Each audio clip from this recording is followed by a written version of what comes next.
Uh, Let me introduce you to our new baby.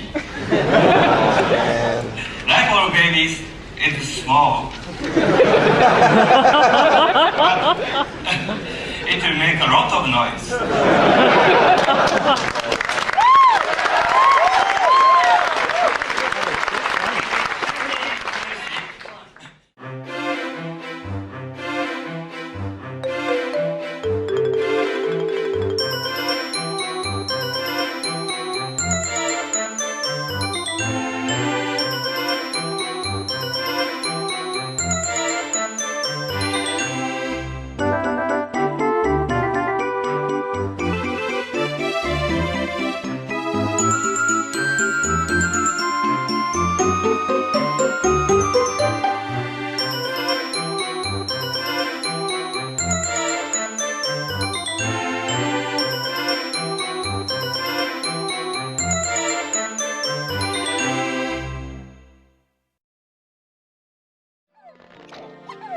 I remember when I first saw Pikmin, it was such a different game than anything I'd seen before. Not only was it the first game I played which didn't look like it was made with folded up construction paper, but just the idea of being a tiny insignificant man leading an army of inexplicably determined and fierce creatures as you fight for your very life was very fascinating. Most games have you fulfilling a power fantasy of some badass tearing through demons, saving kingdoms, or kicking the fuck out of Goombas, but not this game. It also really tapped into that childlike sense of wonder and curiosity. It was always prodding your brain with new ideas and ways to approach things. You might spend an in-game day just simply getting a lay of the land and getting certain obstacles out of the way for a future, more productive day. Then Pikmin 2 came out and did it again, adding new Pikmin and these awesome dungeons full of evil bastards like this guy. I hate this guy. The first one was largely intended as a tech demo, but it was just so great that they decided a sequel was necessary. These two games defined the GameCube for me. And then we have the third game, Pikmin 3. Now, they called it Pikmin 3 because you can play as three guys. The story of Pikmin 3 is that Alf, Charlie, and Brittany from the planet Kopai or Kopai are sent to an uncharted planet to bring back an emergency food supply because their planet's resources are largely depleted. But they make a crash landing, losing the cosmic drive key in the process, meaning that they can't leave the planet until they find it. Along the way, they're trying to track down Olimar, who left these data files lying all over the place. Turns out that this is the same planet from the first two games. Whomst have guessed that? After Hokotate Freight went bankrupt in Pikmin 2, and after they got all the treasure and pulled themselves out of debt, they somehow managed to go back into debt again, so they came back to find more treasure. Wow. What a bunch of fuck-ups. The gameplay of Pikmin 3 is largely much of the same from the previous two games. You use the Pikmin to take down a bunch of nightmare creatures and carry a bunch of shiny things back to your ship. You carry the enemies back to the Onion and it produces more Pikmin. And one nice improvement I'll note right away is that instead of having a bunch of different onions for each Pikmin variety, you have one onion and all of the Pikmin fit inside of it. It's much more convenient that way. Instead of collecting treasures or ship pieces, you're collecting fruit.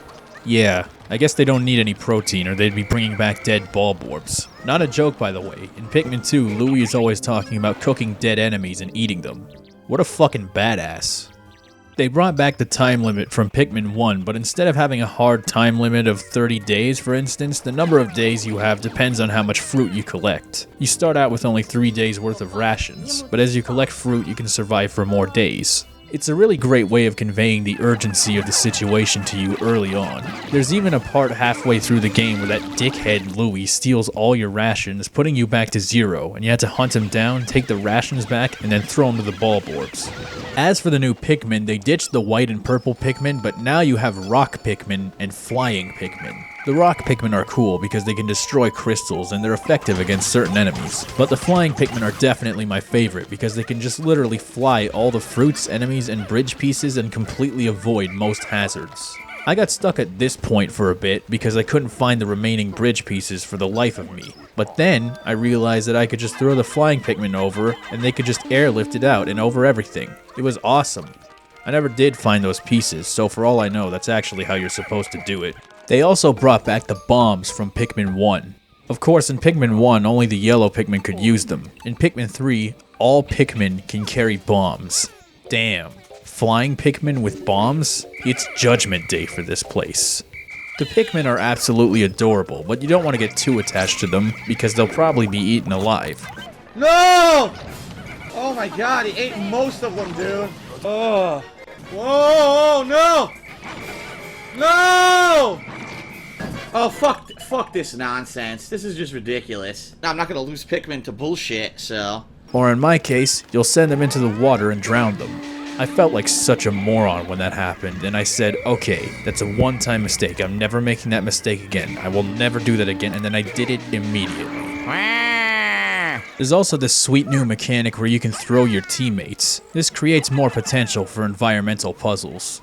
Pikmin has always felt like a study of symbiosis. The humans, which we'll call them for the sake of simplicity, are intelligent and educated. But they're also weak and feeble on the physical level. On the flip side, the Pikmin are fierce creatures that can level forests, build great structures, and take down Goliath creatures, carry immensely heavy loads, and their tears can cure cancer. But they are also complete fucking idiots that constantly get themselves killed. Even when you first find them, they're always on the brink of extinction. There's literally only one to a few. They need your leadership to survive and propagate, and you need their strength, speed, and agility to take down the predators and collect the treasure.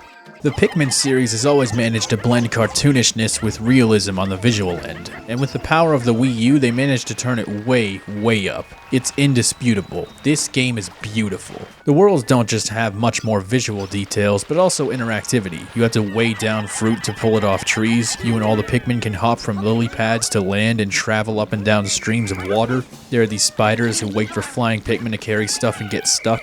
There are these bouncy mushrooms that bounce Pikmin across gaps and up to higher ground. The audio is amazing too. The music is very light and atmospheric, but it gets more percussive when enemies show up, much like the older games. The game has many more cutscenes and dialogue than the previous games. Characters often speak to each other about what's going on. It's nice to make them a little more human, but sometimes they just won't shut the fuck up. It's a little thing that gets a little annoying.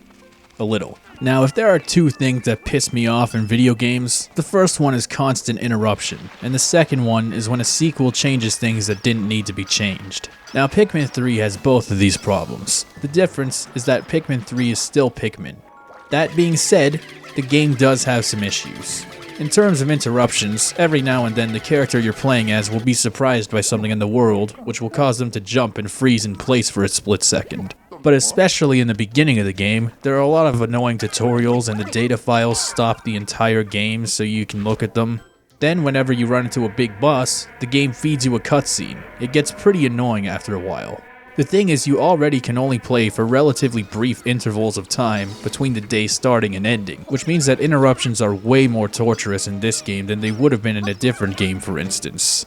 Pikmin 3 has ditched the mechanic where you can directly move the Pikmin horde with the right stick. Instead, the right stick just moves the camera, which I almost never have to do. To compensate for this, they introduced this new targeting system. You move the cursor over the enemy or the object and press ZL to target them and press B to make the Pikmin charge them. You also have this dodge roll which can let them evade attacks. These can be useful mechanics, but they're just not the same. I'm not going to act like Pikmin 1 or even 2 had 100% perfect controls, but they did what they needed to do. The fundamentals of the games were fine and they worked as well as necessary. These changes were completely unnecessary. The targeting system is dumb too. Targeting systems are supposed to compensate a lack of precision in 3D space, but since you have to line up the cursor directly on the enemy in order to target them anyway, it kinda defeats the purpose. Oh, and guess what? The camera is dog shit. Yeah, you know the right stick moving the camera? It doesn't move it vertically, it only rotates it around you, which fucking sucks. Also, way too often, the camera forces itself to a specific perspective to create these visually beautiful scenes. That would be fine, except that it directly interferes with the gameplay.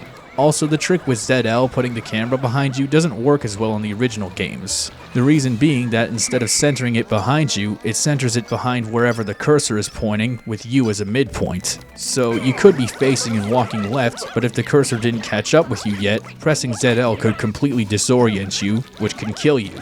And how about this? You see this star fruit here? The first time I tried to get it was the way this walkthrough did it, by throwing the yellow Pikmin at it from atop this tree stump. Now for this guy, the camera angled itself just nicely when he got up there, putting the starfruit in view, allowing him to throw the yellow Pikmin at it. For me, the camera told me to go suck my own dick, and left me walking back and forth up there like a fucking idiot trying to get it to angle properly. If there was ever a time and place that I needed to be able to move the camera up and down, it's here and it's now. Then I discovered that if you stand in a very specific spot on the ground, you can lock onto the starfruit and send the flying Pikmin after it. I was fucking pissed.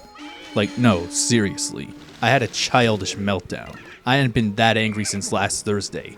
It was fucked up. Fuck this game. Another annoying thing is that unlike the originals where you could throw Pikmin as fast as you could mash the A button, they instead decided to add recovery frames to Pikmin throws, which is kind of annoying. This means there's a hard limit on how many Pikmin per second you can throw. I wouldn't have even minded that so much if they didn't already remove the ability to control the herd with the right stick. Even having fully completed the game twice now, I can't say that I ever really fully got used to the controls. The game does have some nice new features though, like the Wii U gamepad functions as a map, and you can use it to direct team members to walk to certain areas on the map automatically. That's nice and convenient in those moments where navigation can be confusing, and especially considering the maps are more complex and layered than the previous games, it is admittedly a very nice feature. In a lot of ways, Pikmin 3 is made to feel much more weighty and mighty compared to its predecessors. Holy shit! Oh my god! I just wish it was a little more fine-tuned and they didn't try to iron things out that didn't need it. But the scope of the worlds is more ambitious, the presentation is beautiful, and the game is fun in spite of the sometimes asshole controls. I would probably rank this game as the weakest of the three purely because of the control issues, but with some adjusting, the game could probably edge out over the first game for me. Nevertheless, the game is a solid A+, and if the rumors about a Switch remaster are true, which I hope they are, I strongly recommend it to anyone. Otherwise, if you happen to still own a Wii U, see if you can find a copy. But me personally, I'm pretty hyped for Pikmin 4. I mean, it's been very close to completion for 5 years, so it must be coming out any day now. Right?